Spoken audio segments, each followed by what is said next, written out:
Note inconfondibili, accompagnate da un altrettanto inconfondibile ticchettio. Signore e signori, in una delle 3 uniche copie senza tagli, proiettata da una delle ultime macchine da proiezione a carboni. Un evento unico per complessità, sia per aver ottenuto le pizze, si chiamavano così le bobine dei film prima del digitale, dal Centro Sperimentale di Cinematografia di Roma, sia per aver riassemblato e fatto funzionare all'aperto la Victoria, macchina dello storico cinema parrocchiale dell'Aurora. E in tanti hanno voluto partecipare a questo che più che un evento è stato un rito collettivo. Ma vi portate? Sì, c'è tanta gente. Meglio o peggio di adesso? Meglio.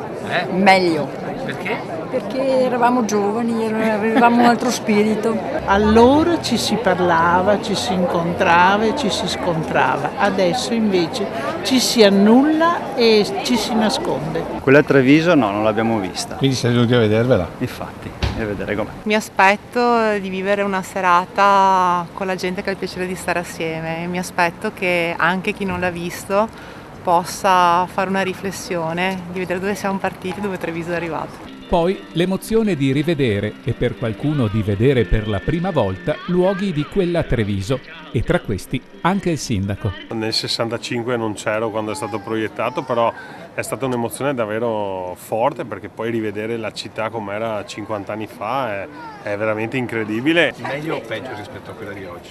Ma credo che ci siano molte similitudini. Il know-how combatter è una caratteristica di molti, non mia francamente, però credo che ci siano delle caratteristiche proprio nel DNA dei trevigiani che poi è anche bello rivedere in queste pellicole. Un evento per i cinefili, con le scene tagliate sia dalla produzione che dalla censura, visto che all'uscita, signore e signori, era stato vietato ai minori anche per queste immagini delle spogliarelliste.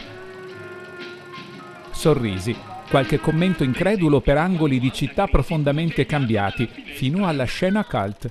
Torna a casa! Fallo per me! Infine, l'applauso e gli immancabili commenti a fine proiezione. Allora la sensazione? Stupendo, meraviglioso. Siamo sempre noi? Siamo solo noi.